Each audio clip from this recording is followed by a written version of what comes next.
বড় বোনের 10 বছরের সাজানো সংসার আজ আমার থেকে 28 বছরের বড় দুলাভাইকে নিরুপায় হয়ে আমাকে বিয়ে করতে হয়। আমার বড় বোনের মৃত্যুর আজকে 10 মাস। তার 5 বছরের সংসার ছিল। 2টা ছেলে মেয়ে রেখে আপু মারা যায়। দুলাভাই চট্টগ্রাম কলেজের একজন শিক্ষক, বয়স তার 45। আপু মারা যাওয়ার পরে দুলাভাই তার কলেজের সমস্ত কাজ ছেড়ে বাসায় এসে 2টা বাচ্চাকে নিয়ে হিমশিম খেয়ে উঠতেন। এদিকে আমার মাও ছিল অসুস্থ, এত সবকিছু টেক কেয়ার করতে পারতো না। আমি যতটুকু পারতাম দেখতাম। 2টা বাচ্চাকে দেখাশোনা করার জন্য মহিলাও রাখা হয়েছিল আলাদাভাবে, কিন্তু তারাও ঠিকভাবে কাজ করতো না, ফাঁকিবাজি করতো, আরো অশান্তি করতো। পরে তাদেরকে ছাড়িয়ে দেওয়া হয়।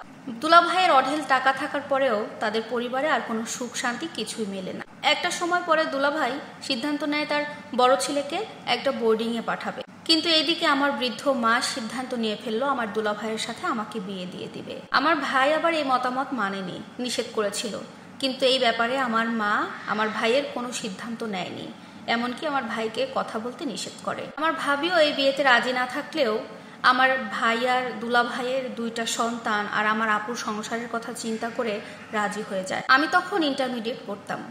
দুলাভাইয়ের সাথে আমাকে বিয়ে দিবে, এই কথাটা শোনার পরে আমি যেন আকাশ থেকে পড়লাম। সবাইকে বললাম, তোমরা এগুলো কি বলছো? দুলাভাই আমার থেকে বয়সে কম করে হলো 28 থেকে 30 বছরের বড় হবে। সবাইকে আমি নিষেধ করি এটা করতে, কিন্তু আমার বৃদ্ধ মা আমাকে সবকিছু বুঝিয়ে বলে, আরো বলে এটা কোনো ব্যাপার না, এটা আমাদের চট্টগ্রামে অহরহ হয়ে থাকে।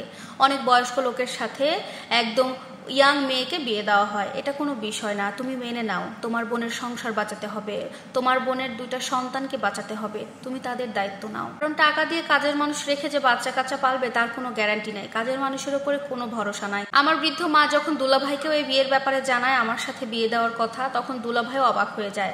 সবাইকে বলে, আপনারা এগুলো কি বলছেন? যত যাই হোক, এটা কি করে সম্ভব হয়? আমি সবসময় ওকে ছোট বোনের চোখে দেখেছি, এই সমস্ত আমার পক্ষে সম্ভব না। কিন্তু তখন আমার বৃদ্ধ মা আমার দুলাভাইকে বুঝিয়ে বলে, বাবারে, তোমার জন্য মেয়ের কোনো অভাব হবে না, কিন্তু আমার নাতি নাতনির জন্য মায়ের অভাব হবে।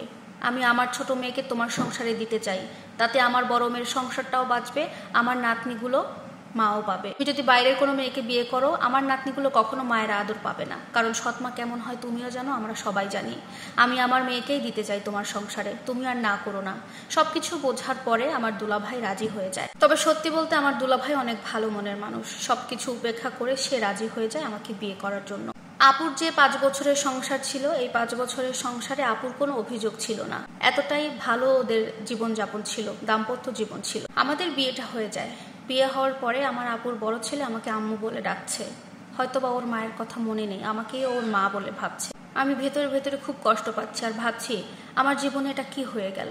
এই কথা ভাবতে ভাবতে আমি আমার আপুর শ্বশুর বাড়িতে পৌঁছালাম। সেখানে সবকিছু আছে, আপুর গাড়ি আছে, আপুর বাড়ি আছে, শুধু আপু নেই। আপুর সংসারে আজ আমি, আপুর জায়গায় আজ আমি। এটা ভাবতে ভাবতেই আমি ঘরে প্রবেশ করলাম, আর এভাবেই আমাদের বিবাহিত জীবন শুরু হয়। প্রিয় দর্শক, এটা ছিল একটা আপুর লাইফ স্টোরি। আপনাদের কাছে ভিডিওটি কেমন লাগলো অবশ্যই জানাবেন। আল্লাহ হাফেজ।